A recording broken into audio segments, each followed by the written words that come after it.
Welcome, jazzy drag queens, to Geek Salad's Retro Movie Reviews from the Geek Salad Podcast. I'm Andy. I'm Mike, and who told you? It was a lot harder to say. Like, it sounded good coming out of my brain, and then I'm like... You know what? It worked for me, so I'll take it. Awesome. So anyway, we are here to conclude our month of black and white movies. This was a lot of fun. This whole thing was a lot of fun. And we're going to conclude with, I don't know, this might be my favorite movie out of everything we've talked about this month. It's tough. It is tough because I think we had to grade on different curves for stuff, but Some Like It Hot is just such a joy. Yeah. Again, coming right out, I've never seen this movie before. I've seen clips of it. Everyone's seen the final line of the movie. Yeah. The classic. Nobody's perfect. But I'd never seen the movie all the way through, and I actually think this is my very first Tony Curtis movie as well. I haven't seen a lot of Tony Curtis movies. I've seen Spartacus. I don't think I've seen this is my favorite Tony Curtis movie. He was very good in this. But oh wow, it is really a toss-up as to who is better, Tony Curtis or Jack Lemmon. It's Jack Lemmon, hands down, is better. And I will say why. Tony Curtis is always going to play the straight man. Yeah. He gets a couple things here and there, but primarily his job is to get the girl. Yeah. At the end. I don't feel like his character went through as much of an arc as Jack Lemmon's character did. Which although I gotta say, for me, the scene stealer, easily Joe Brown. Joey Brown was fantastic in this. He's just one of those like faces of the 50s. Yeah. This little old funny guy. He works. He's got great facial expressions. He's got that great smile. Legitimately looks like he is just kind of a live action Warner Brothers cartoon. And he's so much fun to watch on screen for his time on screen. Yeah. What I like about this movie, there's a lot I like about this movie. It is still genuinely 66 years later, still genuinely funny. Yeah. Still really relevant. Surprisingly progressive for a movie of this era. It's weird.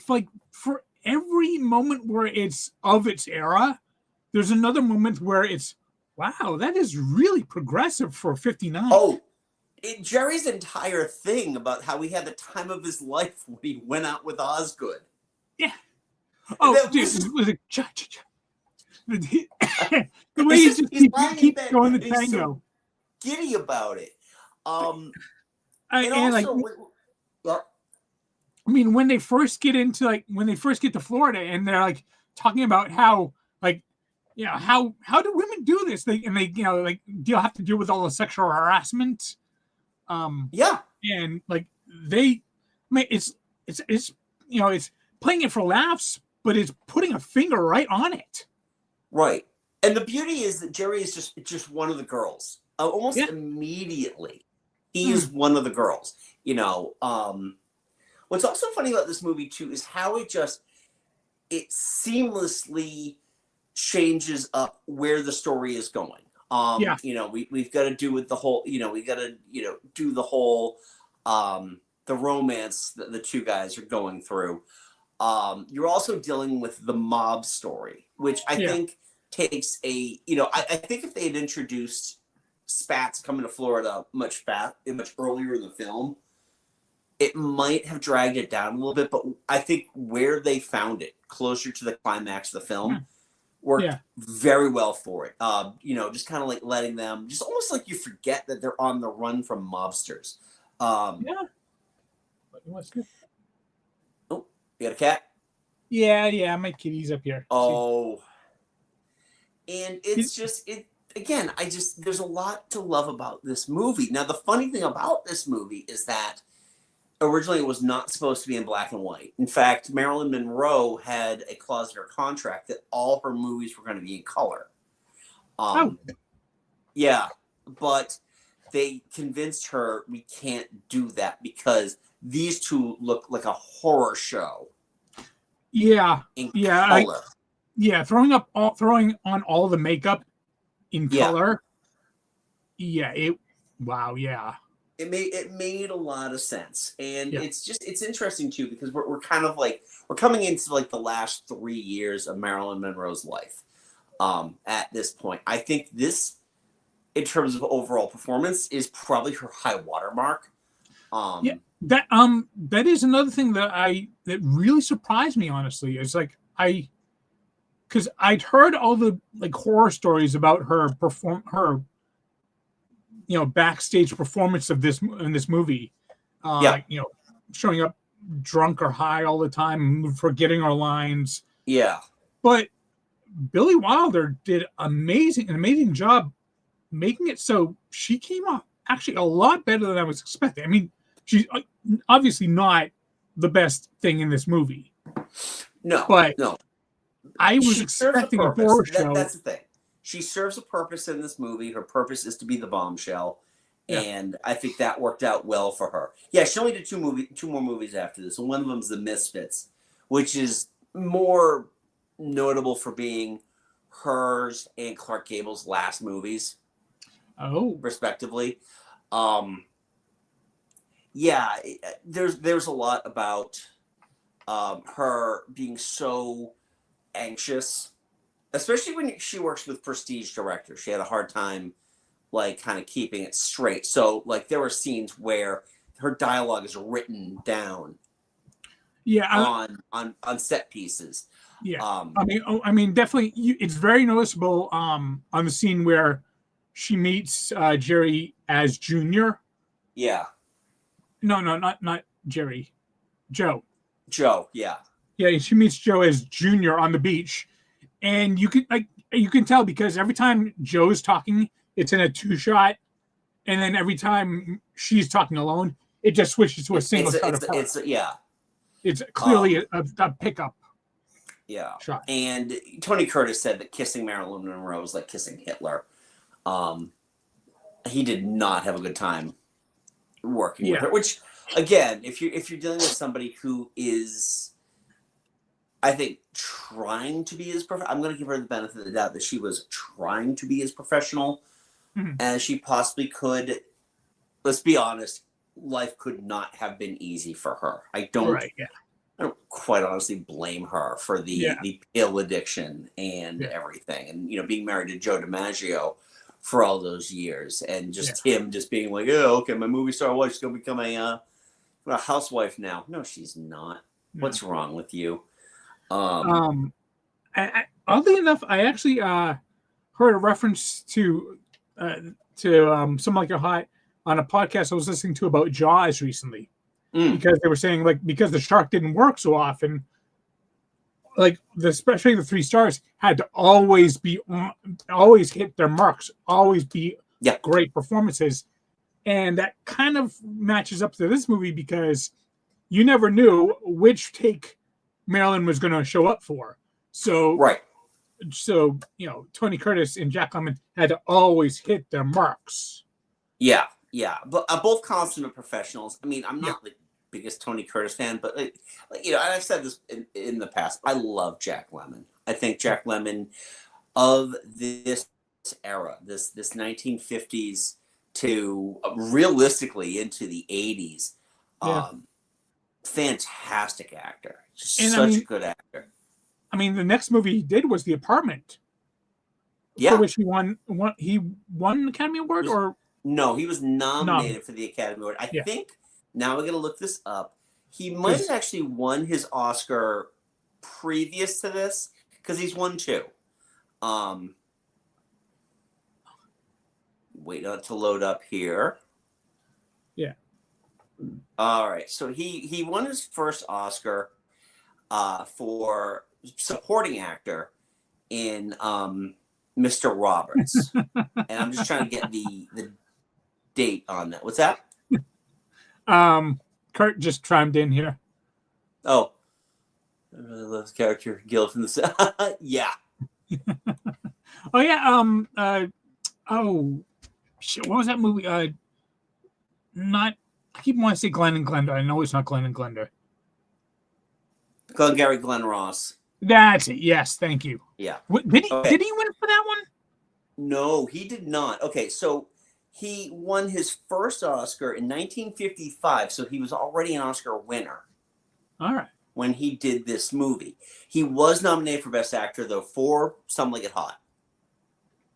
Rightfully so. Tony Curtis was not. Tony Curtis is actually one of those classic actors who's never been nominated for an Oscar. Same with Marilyn Monroe. Well, yeah, I know. Yeah. Yeah. That's obvious. Yeah. No, he was not nominated for Glengarry Glen Ross. The last time he was nominated for Best Actor was 1982 for the movie Missing. Oh, okay. Which was a Costa Gavras film. But yes, no, Gil is based on his character from Glengarry Glen Ross. Yeah. Oh, you can cry all over it as much as you want, but rainwater will take the finish right off. Gil, you said too much. Hi, honey. Oh, no, don't put Phil on. Hi, Phil. Oh boy. Oh. Yeah, I haven't seen Missing in forever, and I think I saw it way too young to appreciate it. Hey, Jonna. Hey, Jonna. Yeah, so you didn't have to modernize anything. Yeah, no, and that's Jonna. The interesting thing is too is that the musical of Some Like It Hot actually won a couple of Tonys. I think. I actually think the actor who played Jerry won a Tony for it. And then there's also another musical called Sugar. Oh. Yeah. Not as, I think the glitz and glam of modern Broadway, I think might suit it a little better. It's a little bigger and a little more bombastic. Well, yeah, I mean, if you based it on Marilyn Monroe's character in this movie, then right. I can see why. Right. Yeah. So. But yeah, I mean, the whole thing where Jerry was just all in on being engaged to Osgood. Osgood, yeah. That was hilarious. Like, what are you doing for the honeymoon? Well, see, he wants the Riviera, but I'm pushing for Niagara Falls. Oh, it's just that. And then at the very end, the whole list of things before he reveals he's a man. Can't have kids. We'll adopt. You know what? Good on Osgood. He knows what he wants and he's going for it. Yeah. It's also funny too. There was a great bit. All right, I have a terrible past. There's a great bit with Joe and Sugar where he can't figure out how to drive the boat. Oh yeah.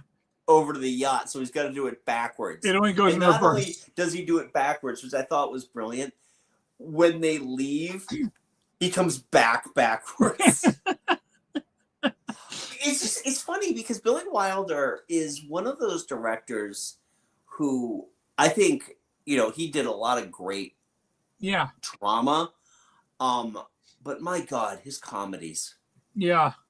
He did a lot of great comedy, especially pairing Jack Lemmon with people, pairing him with Tony Curtis, pairing him with Walter Matthau, because those guys had a career together. Yeah. It's weird. Like, I think one of my favorite lines from this movie is just a quick one-off, just one shot. When it has Joe and Sugar kissing on the yacht. Then it goes back to those two dancing, and just Osgood goes, Daphne, you're leading again. Oh. Yeah, that was brilliant.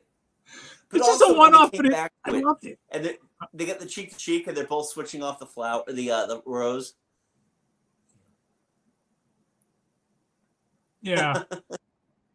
Well, I mean, this one was set in Florida, but was filmed in California. Right. At the Coronado, I believe. I'm pulling up all of Billy Wilder's stuff real quick to see what. Yeah, he did a lot with Lemon and Mathau. Buddy. He actually did the front page. So, talking about really? some of the tie-ins from our previous movies, not only did he direct the front page with Jack Lemmon and Walter Matthau, which is based on the same source material as His Girl Friday, the Cary Grant impersonation. You know which what? Which is more of the Judy type sense of... Whenever they made that joke on MST3K, I always thought that they were mocking Cary Grant. When no, they were mocking Tony Curtis doing Cary Grant. Yeah. And this is not my first Billy Wilder movie, though. I mean, besides The Apartment, either. I have seen Double Indemnity. Okay. Yeah, he's done a lot of really good movies, especially a lot of Oscar winners in here. I'm in there right now. Much like the original Sabrina. Who was it that Witness to the Prosecution? What's that? Who was it that did His Girl Friday? Howard Hawks. Howard Hawks, yeah. Much like Howard Hawks, Billy Wilder really could do multiple different genres equally well. Yeah. And it's so easy to confuse him with William Wyler, who another director of that era. Yeah. Overall, I really enjoyed this one. Yeah, same here. It's got imminent rewatchability. It is, for anybody who has not seen it or has not seen it in a while, it is on Tubi. And if you have an Amazon Prime account, it is free on Amazon Prime. It's free on Amazon Prime. Okay, cool. So you got plenty of ways to watch this one. So no real excuse in not watching it. Especially because it's just, especially if this is definitely. I'm so happy for you if this is the first time you've seen it. Like, I know I'm happy for Mike because I know you haven't seen it. I've seen it like twice before, but it's been ages since I'd seen it. Okay. I don't know. We've tackled a lot of really good movies this month, so I'm not sure if it's my favorite. I mean, The Thin Man genuinely surprised me. Yeah. And I did enjoy that one a lot. It is. I can't judge the movies we've done. Right. Oh, absolutely, Kurt. Go check it out. It's definitely, it's worth it. Yeah. And available for free. Yep. What's interesting too about this movie is, and we talked about this with The Thin Man. We talked about it with His Girl Friday in terms of the filmmaking techniques that they were using. There was a lot more of that hiss and pop in the kind of just in the air when they were filming those. This is very clean. This is very much a United Artists film. The black and white is crisp. The sound quality is great. It does have an underscore to it. You know what? The only scene in this one that really kind of was like, oh, I don't know if I like this scene, was Junior and Sugar on the boat, because that's the only scene that I would say is genuinely. Oh, sorry, water. Yeah, that's the only scene I think is genuinely 100% problematic. Yeah. I mean, I know it's being played for laughs. Yeah. And she is a willing participant in this whole thing, so maybe it's not as problematic as we'd like to we might think because he is trying to manipulate her, but at the same time, she's a willing participant. Yeah. She's not being tricked into this. And, in some ways, I think she kind of knows. She might not know a lot, but she definitely knows her men. Yeah. Yeah, there's just a lot I can recommend about this movie. It's funny too. I mean, while it's not outwardly violent, it is surprising how many mob hits there are in this movie. Yeah. I mean, recreating the Valentine's Day Massacre right there. Yep. And then shooting Toothpick, and then the party with Bonaparte's party. That was great. The fact he's got this gigantic hearing aid. Yeah, Little Bonaparte, obviously a playoff of Little Caesar. Little Caesar, yeah, exactly. From the movie, I mean, he even kind of looked like the actor. Yeah. And it just, I understand spats were a thing.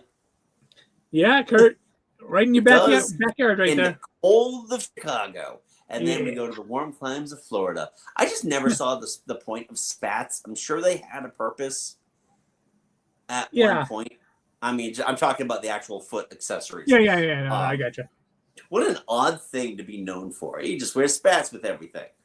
He's going to the tennis court. There's the spats. And I do also have to say, the guys and you're hiding under the table. A bunch of guys get murdered.